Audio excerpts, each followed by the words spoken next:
Look. Listen. Darn it, I'm sorry, Geese. Taylor! Hey, I did listen and you did Taylor. Oh, that's funny. That's it. Welcome, everyone, to Listen with Geese Guyera, also ellipses Taylor. Episode 115. We're going to talk about Horizons episode 66. Oh my god, you guys. It is the penultimate episode of Terastal Debut. We are mere seconds away, and by seconds, I mean maybe 2 weeks, from Rayquaza Rising. Are they going to take a week off, or are they just going to go straight into it? We're blitzing through. This is a podcast about Pokemon and other things. Guys, Taylor. Yes? Sure hope your audio sounds good. Me too. I don't know if it will, because last week it wasn't perfect, so... We'll see. So goodbye, everyone who has already left in disgust and anger over Taylor's audio. And hello to the true fans. Hello, true fans. Thank you for joining us. Each week we talk about the Pokemon Horizons anime and a bunch of other things. Most importantly, what Geese Peep has been doing this week. Geese, would you please tell Taylor to introduce your segment for you? Geese, what you been geesing this week? This weekend, I went to Connecticut to visit my sister, and I went to the Big E, which is a giant fair for all of New England, and I ate a bunch of food that I will talk about later. Whoa, we normally don't get a, what's that called? Writing forward or something? Yeah, writing forward, exactly. Yeah. Writing up, punching up? Yeah. Yeah. I also, last night, conducted a hockey fantasy draft. You were the ringleader? No. Oh. I should have said I participated in. My mistake. Okay. Did you unlock McDavid on your team? No, I chose last. Who got McDavid? Who do you think got McDavid? Was it Justin? Was it Keith? It was Kyle. Kyle! Well, how was it Kyle? Anyway, I tried to get the Oilers players I wanted. I did get Hyman, which we love, but I also picked the rest of my draft based on player attraction. So I looked at their little player photo and I was like, yeah, I need a defenseman that is good and also is decent looking. So. Okay, yeah. She's trying to win the awards they give at the end of the hockey season for best dressed. And most likely to sell out of the swimsuit calendar for the hockey fundraiser. Yes, I love the NHL hockey fundraisers personally. Oh yeah, Taylor. They're struggling. They need new sticks. They do. They break all the time. I know. Do they really? It's a real problem. Yes. I thought they were made out of fiberglass. I don't know, but they always break. They have to get new ones. When that happens and they're playing, they just kind of use their bodies, just get in the way of people, and then you just see like half of a stick like on the ice. Are you allowed to kick the puck with your skate? No. Like ice soccer? No. But if it hits your skate, yeah. I don't know if that's a fact. I don't know. I don't think you're supposed to. Fact check. Everybody email looklistencast@gmail.com. Can you play ice soccer? Who's to say? It would turn into a match kind of like air hockey at that point. Yeah, like Mega Man Battle Network soccer. Oh, exactly. Geese Peep, do you want to discuss the field hockey as well? My sister is a head field hockey coach at a university, and so I was also up in Connecticut watching her games, and they won both games, which we love. Nice. Wow. That sounds like quite a hockey-filled, I want to say afternoon, but it was probably a weekend or series of days. Way to go, sis. Do you have more to mention before we move on to watch and play and Eatin' of the Week? No. Taylor, please introduce our next segment. I'd like to introduce my favorite segment of the week, Watchin', Playin', Eatin' of the Week. Guys, look. Listen. This week, I have begun the video game Legend of Zelda, Echoes of Wisdom. Have I played a lot of it, Taylor? Define a lot. No, but I had fun with the little bit I did play, where I made a bunch of beds and climbed on top of them, and I got 20 rupees, and I got my favorite little spiky urchin ball, Geese Peep. Riddle me this. I wasn't expecting that. Me neither. I was about to go into Go on, Geese. I'm intrigued. logistics. Would I enjoy this game? Probably. Yes. I think you'd have a lot of fun. I have a wand in Echoes of Wisdom, and I learned how to make a spiky sea urchin, and I drop it on all the enemies to win. Geese, it was so That's fun. hot. It's been about 10 minutes of gameplay, 20 minutes max. You've just gotten the wand. Michael's already overcomplicated one of the puzzles to no end. Are you talking about the crates? Yes. No, it was fine. It was so fun. You made a system of beds to make the jump that you could have just climbed up the wall for.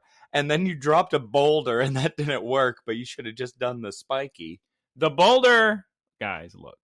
The sea urchin would have destroyed all the boxes. The boulder just destroyed one box. It was still a brilliant plan. Everybody wins. Also, in watching this week, Taylor and I, as a tale as old as time, to be honest, we're eating some food, trying to find something to watch.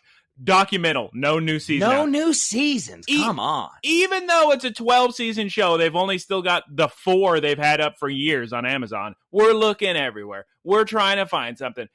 Penguin, we're not into. Agatha All Along, we start watching. So hilarious. You have it written down here, Geese Peep.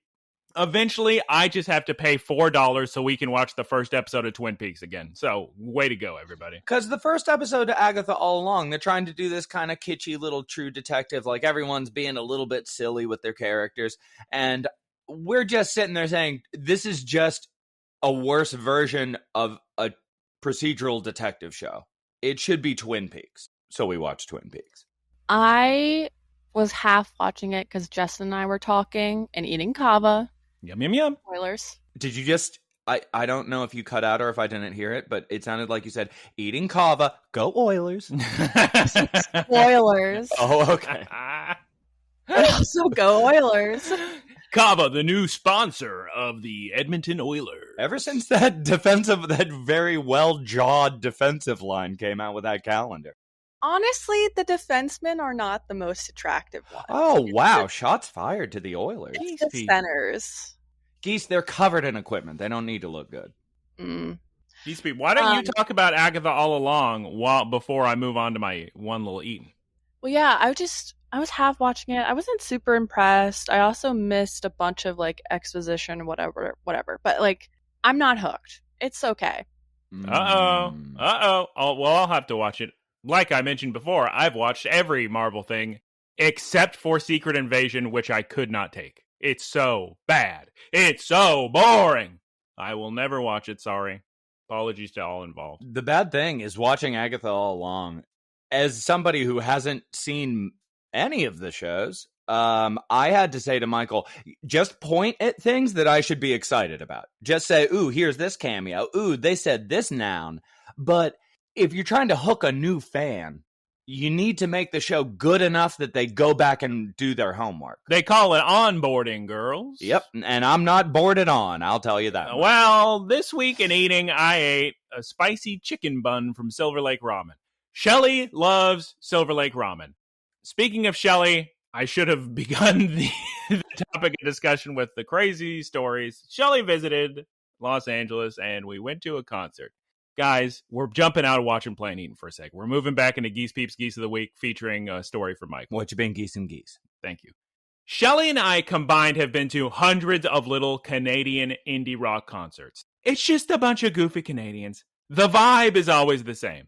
Taylor, tell me why 2 to 3 nights ago, I go with Shelly to Tokyo Police Club. Little Canadian, little indie rock. Tell me why a giant group of people behind us start the biggest mosh pit known to man, trying to kill poor Shelly and her titanium rod. I don't know, because I listened to a little bit of their music, and it doesn't make sense with a mosh pit. It doesn't. She's got a titanium rod that could pierce through her heart, and 45 people behind us said, let's make that happen. She's at the front with me, thank goodness, so I can at least form a barrier. I had to put my arms to the left and right of her holding the barrier and then lock my feet in to create a bubble of air so all of this force doesn't reach her.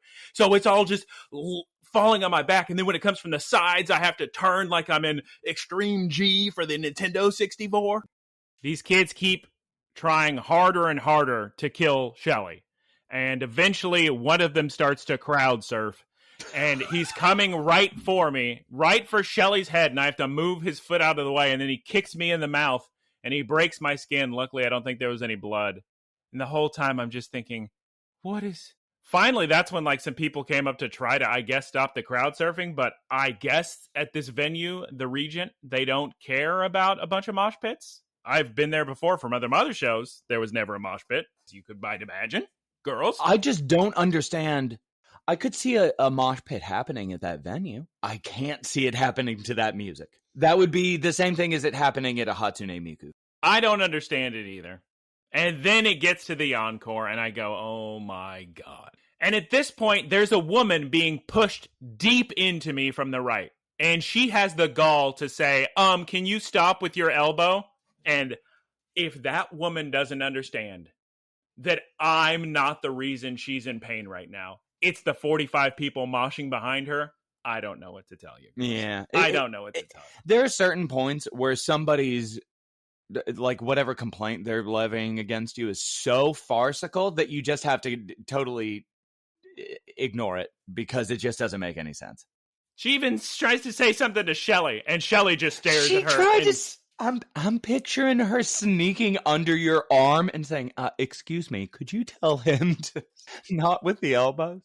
Yeah, Shelly is recoiling in fear in a tiny ball on the floor, and woman saying, I don't like this. I don't like this elbow over here protecting you. So can you not do that? That was also, the music was terrible. Sorry, Tokyo Police Club, your music doesn't speak to me. Some people may like you. The opening band was well, thank goodness, to be honest, because at least it's not like I was missing anything. It's their farewell concert too. Maybe that's why there was a mosh pit. Everyone was upset about them retiring. Yeah, good riddance. Yeah. I don't know. Maybe because I was gonna say, like, in my mind, I was thinking they should have said something like, "Guys, can you stop?" But maybe they get mosh pits all the time. I don't know. Weird. So that's what happened to me, and I woke up the next day so sore. Oh my God, my poor back. I had the whole team on my back, girls. And that one lady on your elbow. Yeah, she was loving the elbow. Jesus Louise. Oh, I never moved back to the screen. I can't even see what we're doing. What was I in the middle of talking about? Spicy chicken bun from Silver Lake Ramen? Shelly. We went to, okay, we're back out of Geese Peeps Geese of the Week featuring Michael. We're back into Watching Playing Eating of the Week. Shelly loves Silver Lake Ramen. She does. I'm not the craziest fan of Silver Lake Ramen. I find the taste very boring. I much prefer a couple places in Little Tokyo. But Silver Lake Ramen, right by our hotel. So I did try their new menu item, the spicy chicken bun. And I gotta say, Geese Peep, it was yum, yum, yum. It's very good. Oh, yeah? Yes, I should have just ordered like 5 of those, not a ramen. They do combos now. You should try their miso ramen. Have you? No, but it looked good. I've been going to Silver Lake Ramen since they were a standalone location, and they have the best miso broth in town. Or they used to. Now, I do have to say their flavor's kind of like it's not bad. It's fine. Very sick. You won't be sad if you eat there. You won't be sad. And that concludes my eating of the week. I mean, also had some Tamago Pond maple French, which Geese Peep loves. Yum, yum, yum. Geese, can you eat something sugary in the morning? No. I really struggle with it. Like a lot. I need something that kind of tastes savory and hearty. I love any kind of fiber cereal. I'm a big fan of that. Oh, we just missed steak, egg, and cheese bagels. They ended 9 minutes ago. Golly. Darn it. I would have gotten one today, too. Why didn't you say something? We could have pushed back the recording. I wake up and you say, it's time to record. My brain, you said something about something technical that you weren't going to bring up. I don't know what was going on there. Okay, Geese. Support me on this one, please. When I wake up, my brain doesn't continue the booting process for another 30 minutes. Yeah. I mean, same, but also we did set a time in which we were going to record. I was never told of this time. You're in the group chat. Geese Peep, let's go ahead and move on to your Eatin' of the Week. Let's hear all about what you ate at the Big E Festival in all of New England. You like food? Because I do. Guys, riddle me this. How many times are you going to say riddle me this today, first of all? I don't know, as much as I want. Tell me why I have bad I have bad tumbo most days, but I had a little bites of various fried food, and I was completely fine. So, guys, can we just be consistent? Maybe your tumbo's related to stress and you're feeling less stressed. I mean, that definitely, yes. But also, it's got to be more than that. No, I mean, stress is one of those things that I'm always just on a corner on the street shouting to random passersby about, but I think it's a big old deal. Yeah, that's probably your problem. Anyway, here's a list of foods I had. I had fried Kool-Aid, which is just fried dough covered in Kool-Aid powder. Not good. Not good. Oh, I wish they were a little more creative with that. Yeah, I mixed in the Kool-Aid mix with the dough to fry it. It was in the dough, but it was also covered with it. Oh, okay. It was not good. Yeah. There was this food stall called the Broccoli Bar, and you got grilled broccoli, tempura broccoli with stir fry, curry, sticky rice, and pickles and any toppings you wanted. It was so good. And I read here you ate marshmallow macaron.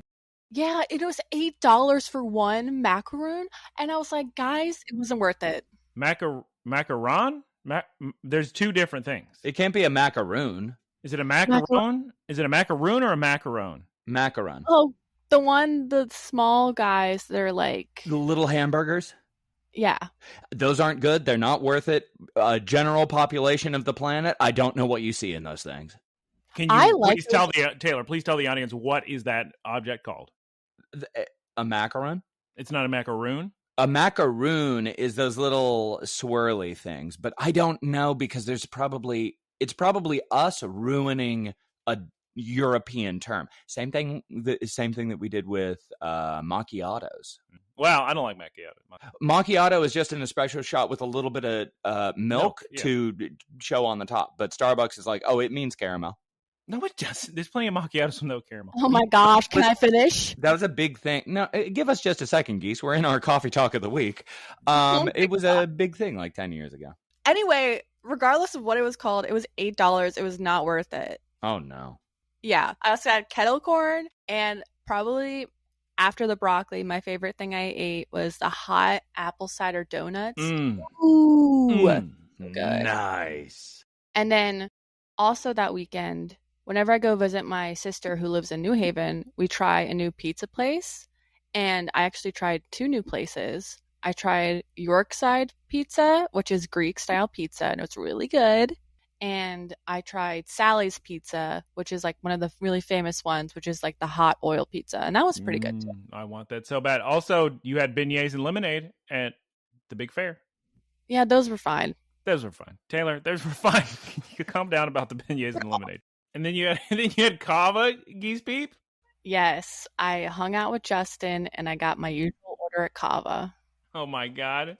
Taylor, congratulate Geese Peep on her Cava order of the week. Way to go, Geese. Taylor, can you please quickly go through your watch and play and eating of the week? Okay, I am not calling this what I wrote, even though that's what I've been telling everybody I wrote.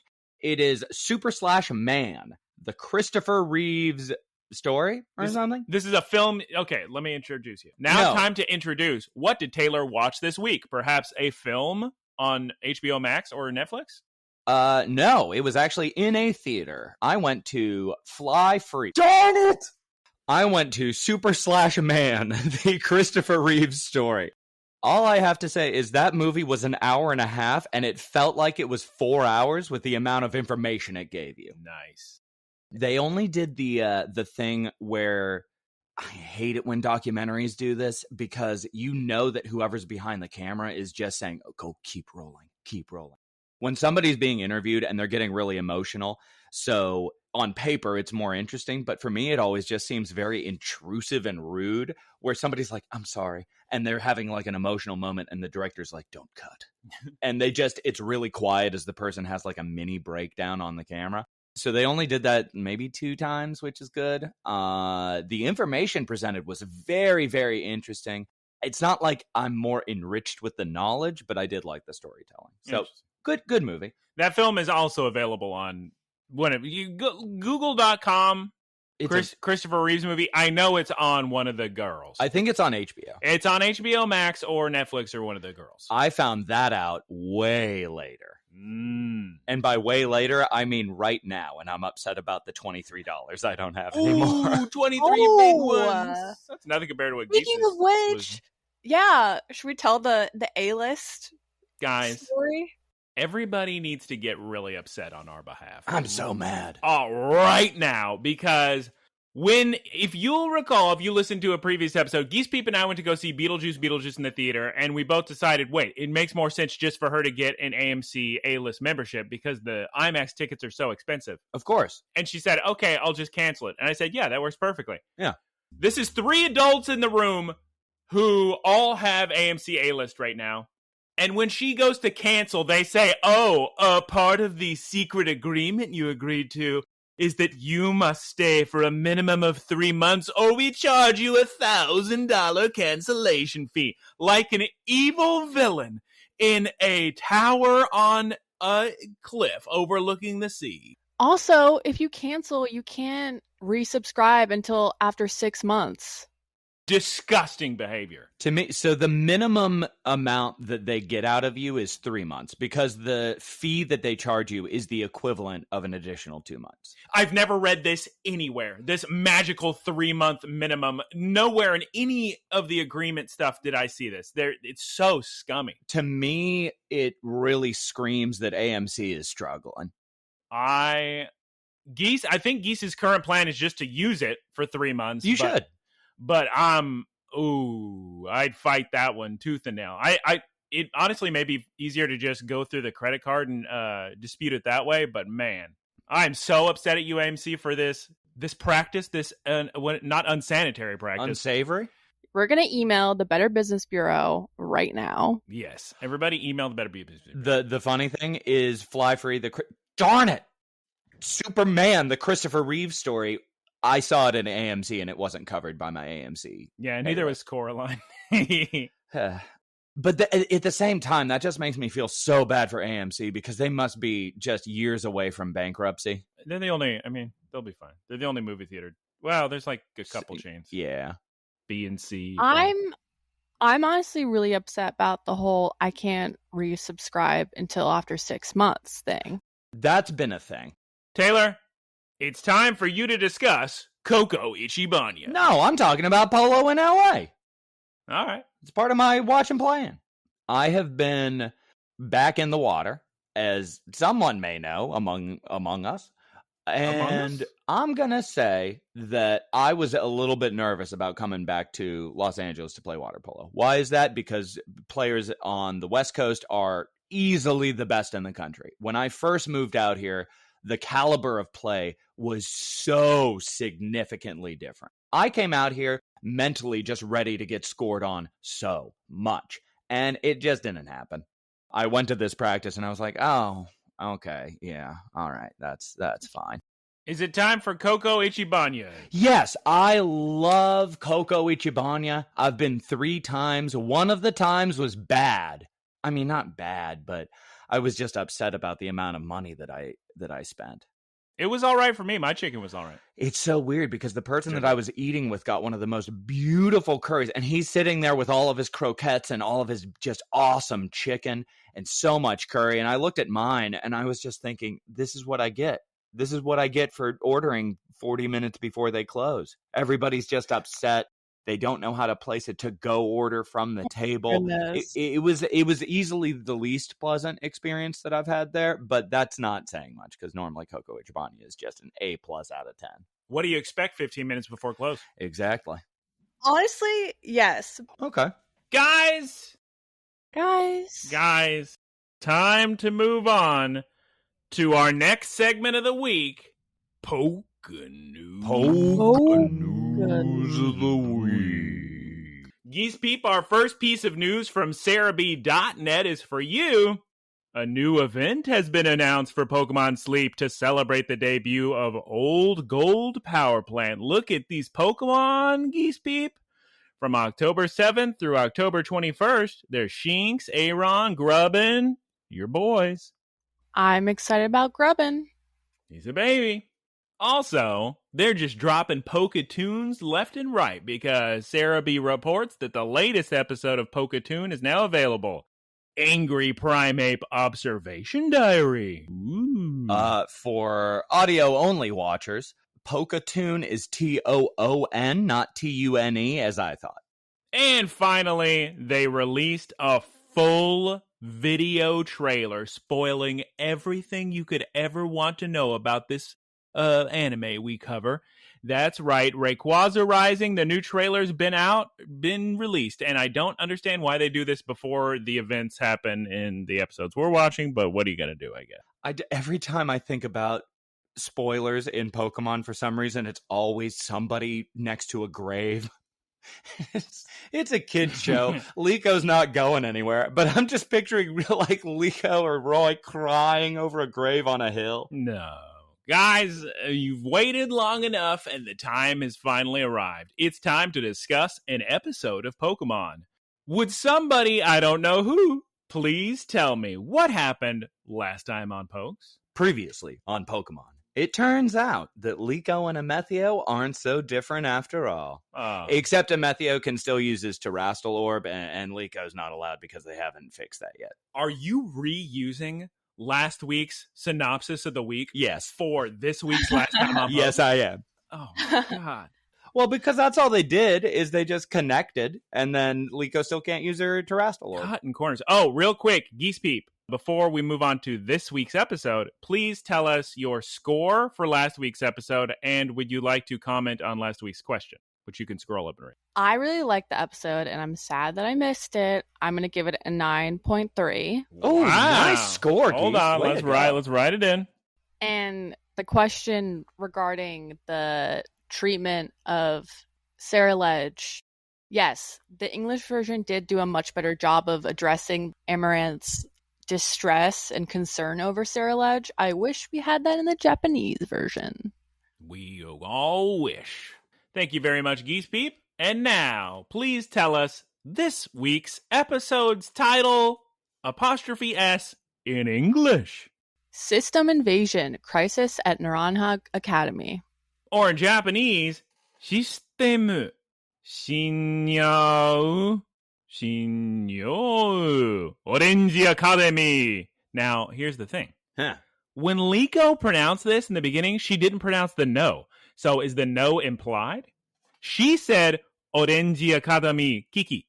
She did not say Orange Academy no Kiki. So, Japanese experts, please write in, looklistencast@gmail.com. Am I supposed to be saying Orange Academy no Kiki or Orange Academy Kiki? You tell me. Can I please get a one-sentence synopsis from somebody, please, for the love of all that's good, please, guys? I will, but I just realized that I basically just rewrote the title name. Yeah, I just realized that. Say something about the explorers finally revealing themselves. Oh, yeah, finally, for the first time. I'm going to say mine. It's Hacking the Mainframe, The Battle for Orange Academy. Oh, my. Geese, that's just the title of the episode. I know, I just realized. It's Naranja Academy in English. Oh, my gosh. Good work, girls. The explorers finally unveil themselves at Naranja Academy. Guys, we're back to school. Oh my God, there are so many Pokemon here.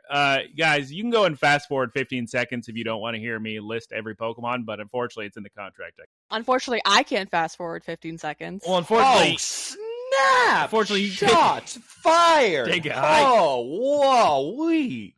All the kids are here, and there's a big presentation, and you got your director, Headmaster Clavel, you got Gita, and every single child who competed in the terrestrial course evaluation. We got a Greedent, Dreepy, Wynaut, Jigglypuff, Roserade, Ducklet, Vendarumaka, Psyduck, Oddish, Paldean, Wooper, Hoot, Furret, Glimmet, Charmander, Bulbasaur, Brambling, Glaceon, Blitzel, and of course all the children in their pokes, along with Anne and her Duat, Geese Peep.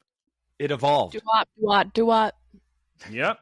Oh no, Geese. The kids are talking, and it sounds like maybe that if you failed your terrestrial course examination, maybe you have to return your Terra Orb, Geese Beep? Yeah, but for the one-on-one battles they're going to have, they're allowed to use them even if they failed. I was so excited when Liko had a commiserator. I was like, oh, thank God, there are more students. Even though the whole episode, spoilers, the whole episode goes by and you only see that one girl who's not allowed to. And she asks such an incredible question for the plot to move forward. Had that little girl not spoken up, we would not have an entire shade of the rest of the show.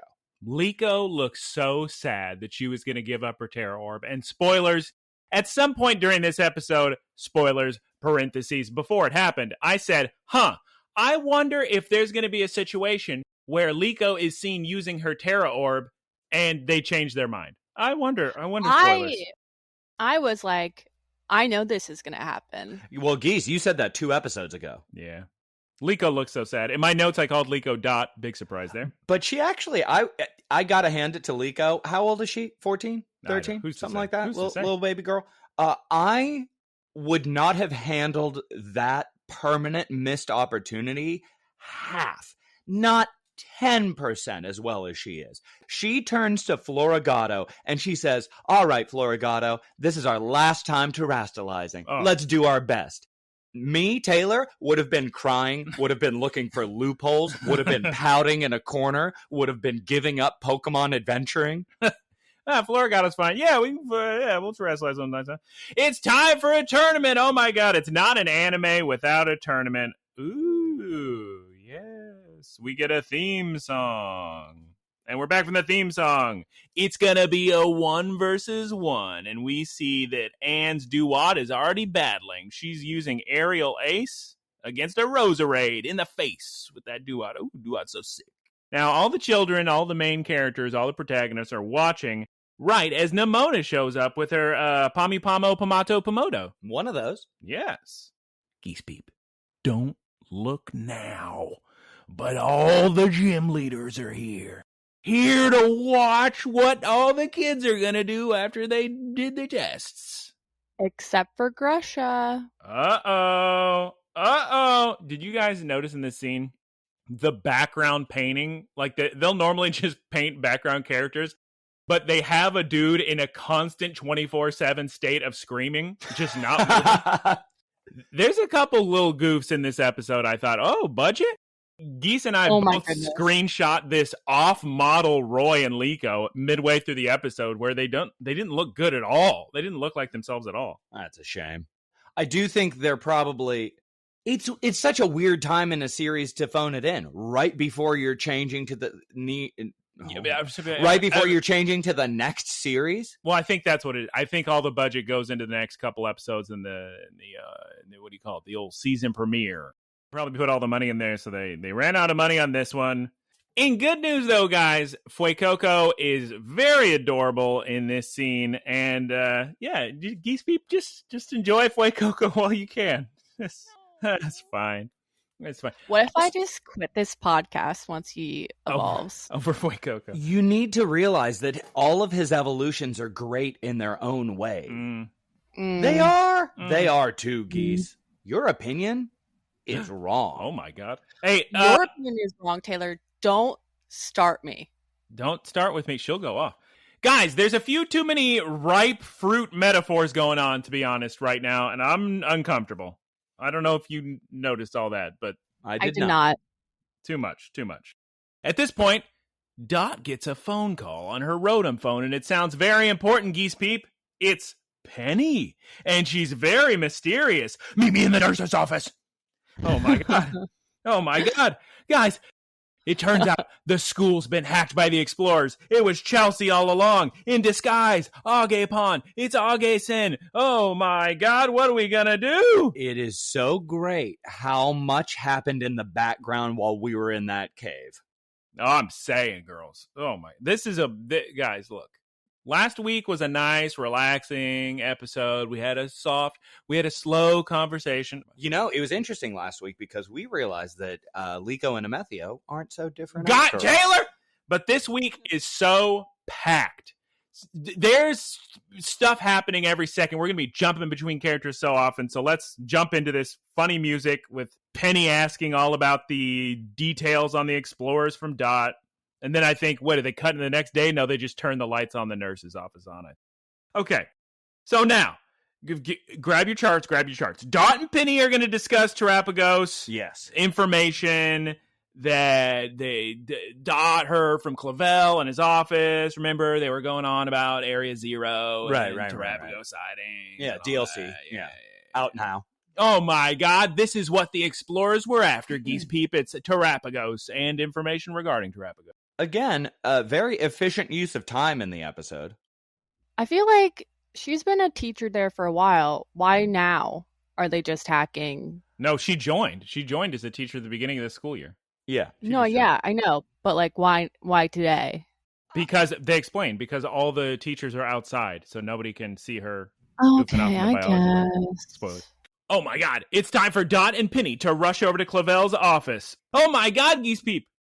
Clavel's laptop. It's being controlled remotely. It's coming from inside the building. Whoa. Oh my God, it has to be a staff computer. There's only 3 places she could be. Guys, is she in the at this point it feels like a video game? Very much so. Like yes. Like maybe one of those 999 virtues less rewards or something. Where we would be switching between the characters. Exactly. She's either in A, the art room, B, the biology lab, or C, the home economics room. Dot, we gotta find Chelsea, says Penny. Chelsea. So Dot says, all right, there's only 2 people that can handle that job, Liko and Roy. Let's not bother telling any adults. Let's not call Fritos. Let's not talk to the principal about the entire school being hacked. Let's just not tell anybody, honestly. Why not? Let's send Liko and Roy. Yeah.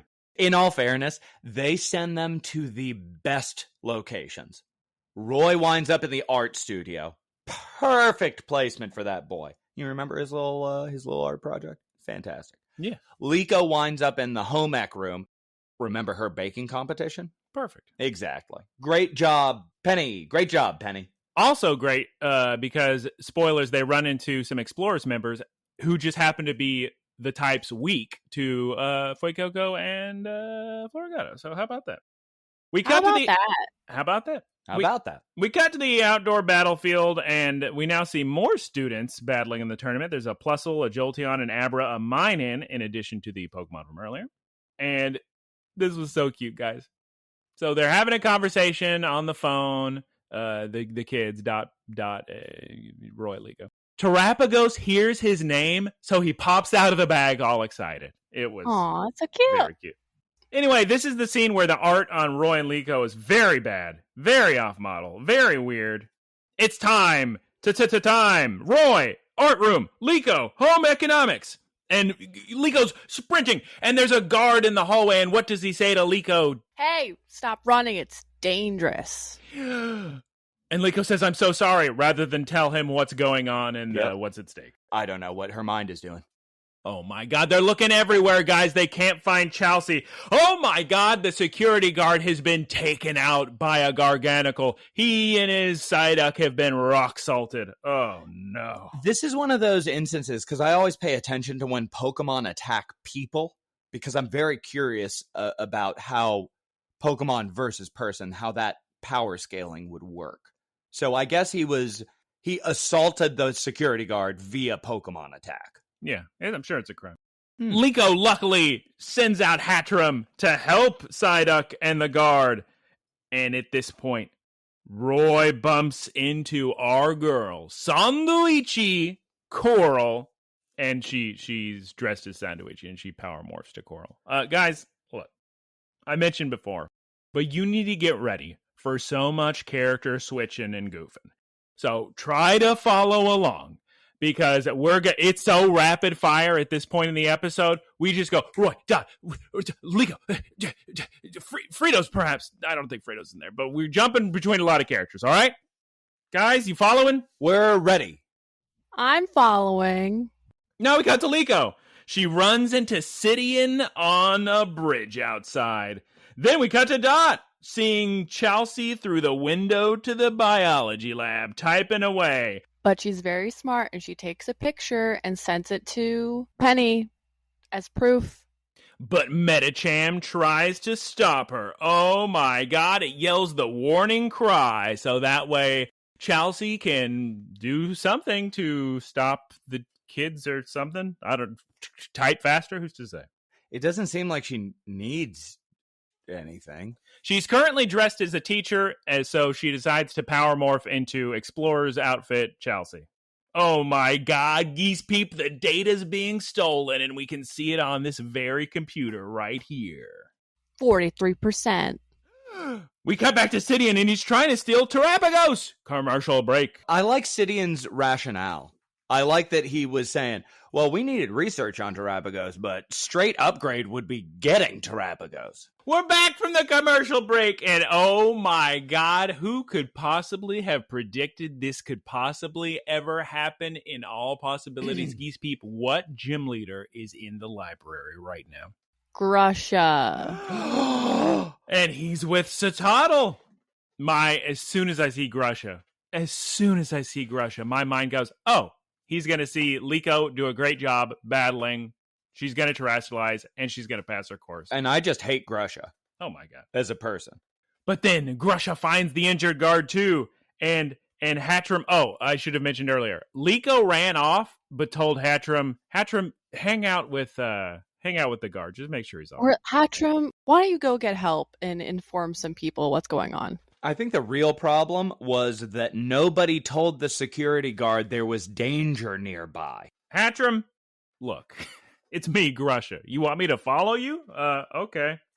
Then we come back to Dot and Quaxwell. They're trying to break the door into the biology lab with liquidation. But Metacham uses confusion and throws Quaxwell across the room into a wall. Meanwhile, Pink Peony is hacking into the computer system. She's gonna back hack boot sector Quastic girls, and Penny's got evidence. And while this is happening, Roy is freezing cold in a hallway. Because Glalie using Blizzard and Fuecoco's dodging into a classroom. Fuecoco, use flamethrower. No, he stops himself, Taylor. Yeah. Why? Why should he stop the flamethrowing? Because he didn't want to destroy the art. Oh, the little kid's art.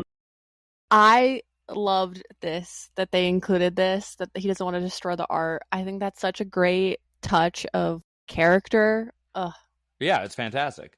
There's a little finger painting of Pichu, and there's a Ditto, a Gyarados, an Eevee, a Cacnea.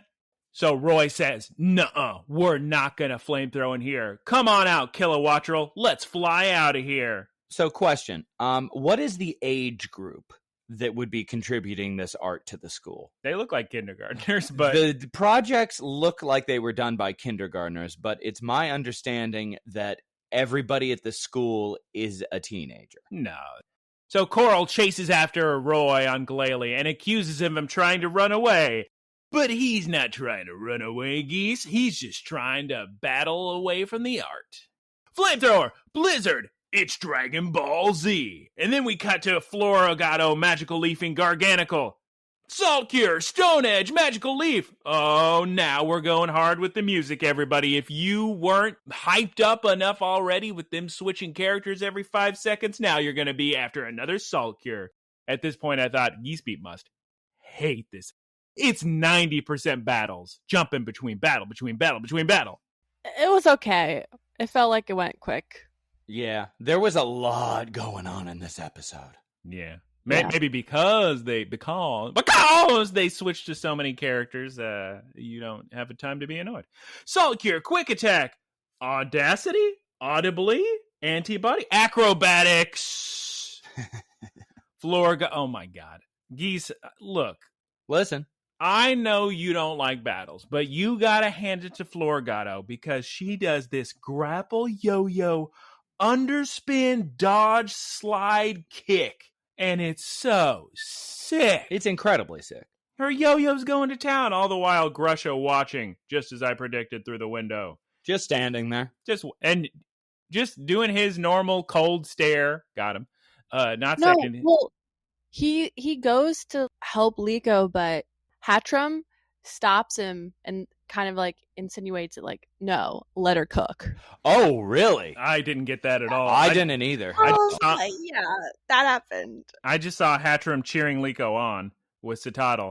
And at this point, Garganical uses Recover. Oh my god. Such a busted move. Why is that? I don't know how you, in the show, how do you play around that? You have to hit it out, or you have to one-hit KO it. Attack faster. Yeah, Attack stronger. And at this point, Sidian does what Sidian does best. He terastalizes Garganical into a Rock Terra. Oh my god, how's Liko going to survive this? We cut back to Metacham, punching Quaxwell. Oh my god, Geese. There's only one baby Pokemon tiny enough to sneak in to the biology lab through a tiny window. Who is it? Dang. What does she do, Geese? She sneaks in and breaks one of the laptops now, with her hammer. I had to rewind this scene because I thought she was attacking Chelsea. And my brain was like, oh, thank God Chelsea dodged out of the way and she just broke that laptop. No. She's not going to hit her in the face with a hammer. Murder in her eyes. It was so sick. Did we do it, Geese? Did Penny It was too late. It was what? It was too late. You're trying to tell me the date has already been transferred? They boot shifted the firewall already. Also, interesting fact we learn here. You can recall a Pokemon through a very tiny opening. Did you see that Chelsea did that? Because the door was barely cracked open. Yeah. But she was able to position her Pokeball just towards Metacham. I wonder if you have to aim it? And then Metacham just came through the tiny opening? That was maybe it just automatically takes the path of least resistance. Maybe like the beam is an after effect and the Pokeball acts like Bluetooth. Yeah, that's probably it. And then she calls out Xatu and they teleport out of there. I guess she could have called out Xatu, teleported outside, then grabbed Metachan, then teleported again. But is there a range on Pokeballs? She wanted to be sick. There has to be. Come on, guys. Yes. Can you imagine if I had a Pokemon that could teleport me? Oh, I would be unstoppable. Yeah, that'd be crazy. I think you would. Yeah. We've had this exact conversation last. Yes. Yeah. You know, guys, sometimes things are worth repeating. Yep. Could you imagine faster, more convenient travel? I'm so hungry. I am too. I should have got a steak, egg, and I cheese. could go for a steak, egg, and cheese. We can't. Yeah, actually, there's a dongles. I think that'll sell them later in the day. Dark dongles. Dark dongles. We're back to Garganical. Terra Salt Cure. Oh my god. Dodge it, Florigato. Geese, what's on Florigato's legs? Real quick question. Real quick aside. So does this mean that Onyx is currently... Don't call him... That's going to be so confusing. Sidian. Yes. Boy, So Sid Meier's is using the Terastal orb that the school gave him for this? Or was he given one by the explorers as well? I think he's had one, right? I don't know. Because that'd be kind of interesting.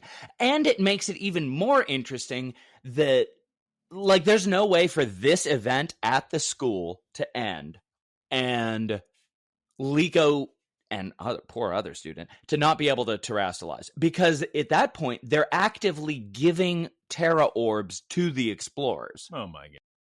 Geese, what's on Florigato's legs? Salt Cure. Florigato's trying a magical leaf, Geese. But it's not doing much. And then Garganical just recovers again. Like, there has to be a negative. There has to be a downside to the move. Well, yeah, it only does 50% of your HP. So if you're doing more than 50% of your HP, then you can just use that move again. No, I mean, in the show, it seems like it's fully recovering every time. It's not fully. I mean, it's a little bit. It's 50%.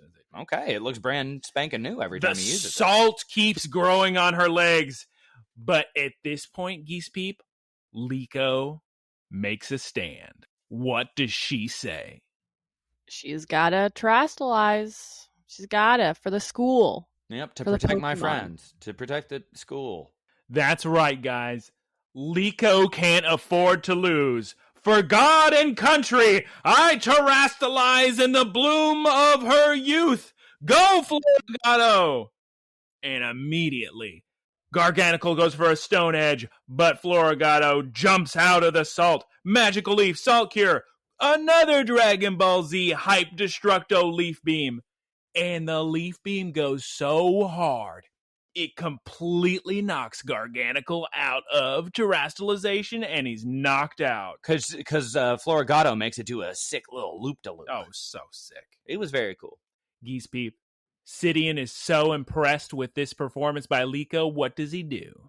He says, Liko of the Rising Volt Tacklers. My name is Sidian. Don't you forget it. You know the character forgot with how many different aliases he's had at this point. Alias. And then he flies off on Aerodactyl. Aerodactyl, guys. Aerodactyl. Time out. Aerodactyl looks like so out of place compared to all the Pokemon. It really does, because it looks like what a pterodactyl would look like in a kid's show. Am I losing my mind? Why are we saying doctyl instead of dactyl? Dactyl. Pterodactyl. I've got all three of you saying it wrong. Pterodactyl. It's a pterodactyl. Pterodactyl? Yes. It's a pterodactyl? Pterodactyl. Nice. Anyway, we were saying something, but that's fine. It looks like a Digimon. Yes. Yeah, it's a weird... They just did the eyes wrong. Had they made the eyes different and had they make it look longer and sleeker instead of like a little puppet, it would have been better. Its proportions are off. I completely agree. So Sidian flies off. We cut to Fuecoco Flamethrower. Did we already do this? Sure. We cut to Fueco Flamethrower Blizzard. More Dragon Ball Z. And immediately Glalie is KO'd. And I felt so bad for baby Glalie. Little Glalie. Because Coral walks over and smacks her. Smacks the Glalie geese when it's knocked out. It probably sounds better in English. Again. Very rude. So then Sidian shows up and just grabs Coral, and they fly away while Coral's yelling, Don't think you won, Roy. All right, okay, we win. We did it. School bell rings. The wind's in Liko's hair. And Geese Peep, who approaches Liko on the bridge? Grusha. Well after the danger has passed, Grusha shows up. What does he say to Liko, Geese Peep? Meet me in the principal's office later. Oh my God, she's worried. Is Liko gonna be in big old trouble? I mean, what could they do? She already isn't allowed to use a Terra Orb. What are they gonna say? We have to take Florigato from you? I was laughing at this point in the episode because this anime makes Terra Orbs such a big deal, such a responsibility, so dramatic. Where in the video game, they just give you one no problem. I actually like that they do that, so it feels significant. Yeah, it feels like a power that could actually make a difference in the battle with Rayquaza. Yeah, it does make for a better entertainment property, the television entertainment. So we cut to the principal's office. Liko thinks she's going to get suspended big time. Oh my God. But Grusha reveals, Geese, that he should be the one apologizing because now it's clear to him that Liko's strength comes from fighting for others. What decision do they decide to reverse, which no one could have predicted, Geese Peep? She's actually passed. Oh, wow. This scene was so frustrating for me to watch because when Liko said during the battle, I have to protect the school, it seemed so just shoehorned in. Like it made no sense. And then later Clavel says, you fought to protect the school. And I was thinking, no, she didn't. She was just being attacked and she defended herself. If there's anybody fighting for the school, it's Roy. Roy withheld his flamethrower to save the art room of the students. That's a good point. It's a good point. Well, good work, says Gita and Clavel. Now, look, did we completely stop Chelsea from getting all the data? No. But Dot still got evidence that it was Chelsea. And, the kids, quote-unquote, saved the school. So, all in all... Oh, the blackmail that they could run on the school. Just imagine if they said, we need your Terra Orb. And she said, why don't you ask Chelsea for it? Ooh. Also, they somehow didn't miss the second half of the tournaments. Which is nice. I don't think that's until next day, isn't it? Isn't it a 2-day affair? It'll probably be a 2-episode tournament arc, yeah. And the I last thought it was episode the same will be day. Well, it doesn't really matter. We'll find out next time on Pokes. But the tournament still happened, went off without a hitch. Kids are celebrating Liko's win.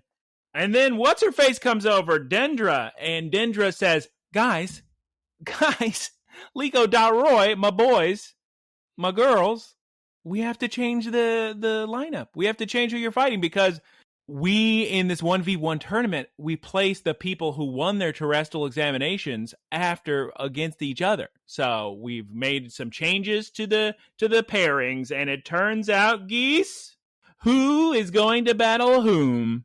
Roy versus Liko. To be continued. Oh my God, what an action-packed episode. I can't wait to discuss it. I felt so bad for the other girl who didn't get her tarot orb. Oh, that poor girl. Because at the end of the episode, I was like, oh, that's good. Liko got her tarot orb. It's so bad for that one girl.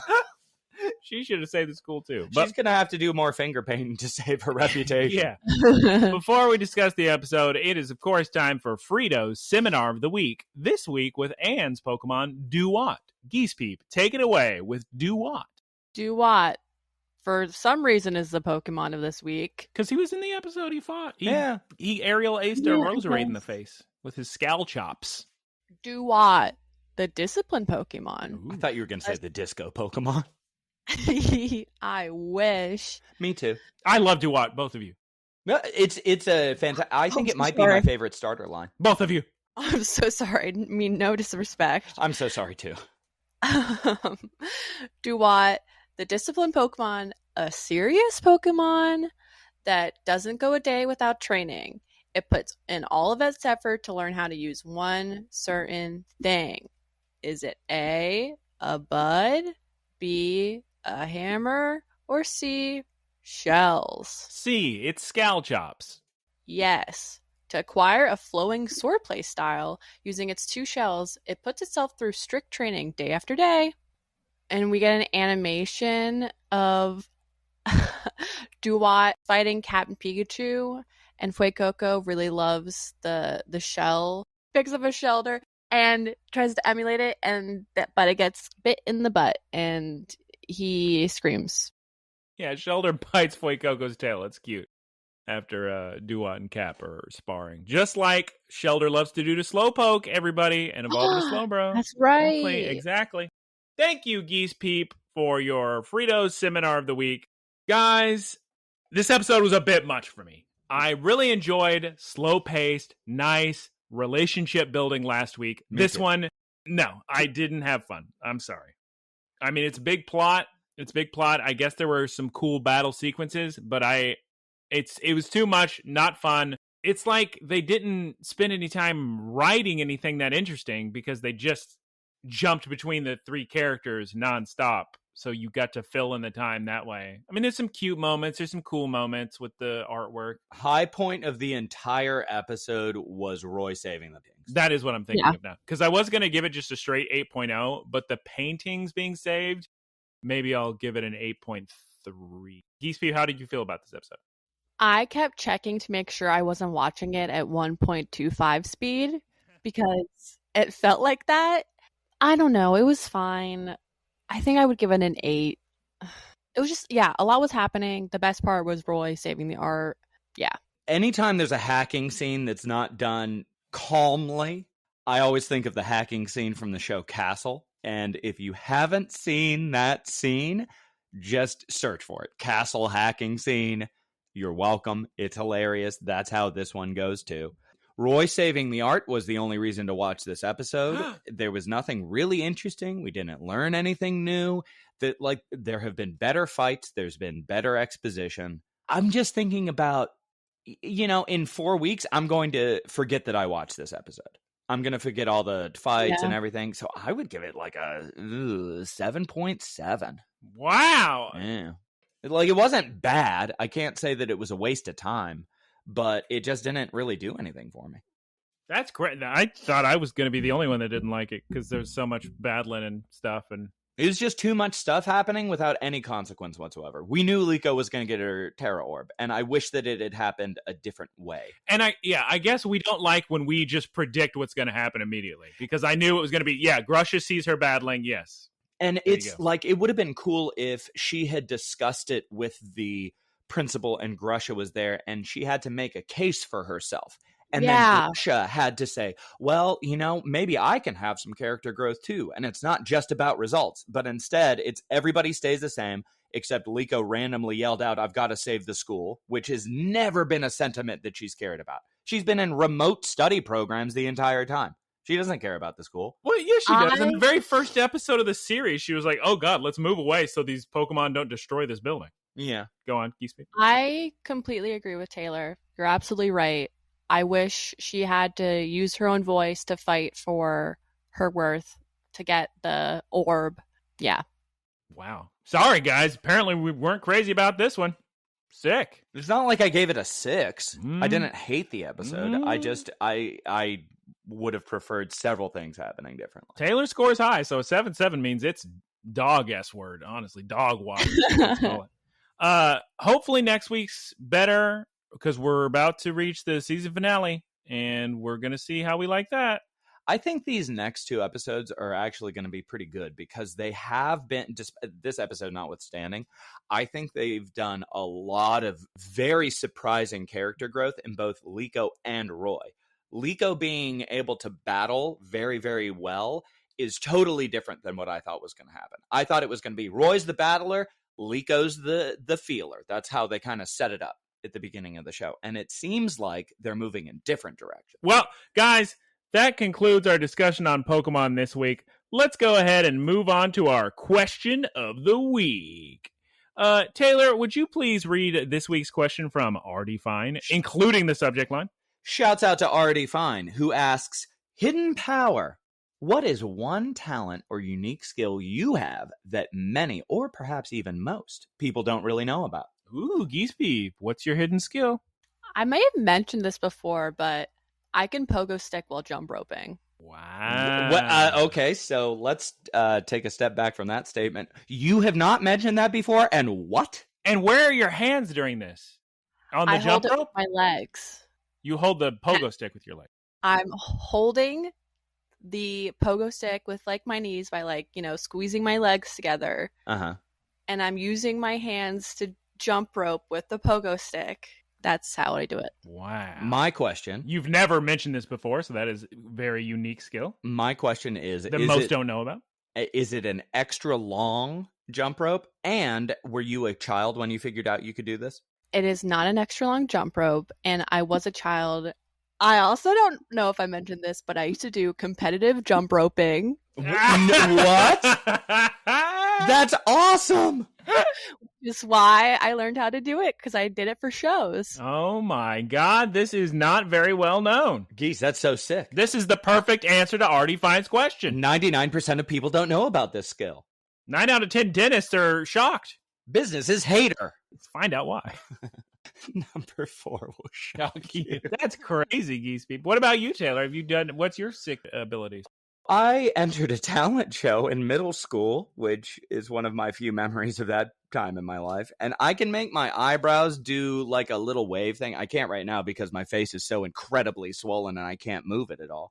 I can make my tongue change sizes. That's another thing. Just like sticking it out there, I can make it do weird stuff. Yeah. But the most recent thing that I didn't know was abnormal is I can hold my breath for a really long time, and I should do free diving. Because I may have talked about it last week, but when we were in Turkey, we were swimming around with one of the lifeguards. Yes. I believe it's pronounced Turkey. Oh, sorry. What the locals would call it. When we were in Turkey, we were swimming around, and this lifeguard offered... he said, you can use these flippers. And I said, okay, sure. So I put on the fins and I put on a little weight belt and I just held my breath for a minute and a half while swimming around. And I came up and I was like, man, that was fun. And he tells Guncan, because he spoke Turkish, he tells Guncan, can I train him to be in competitions? My protege. I was just sitting there and I was like, huh?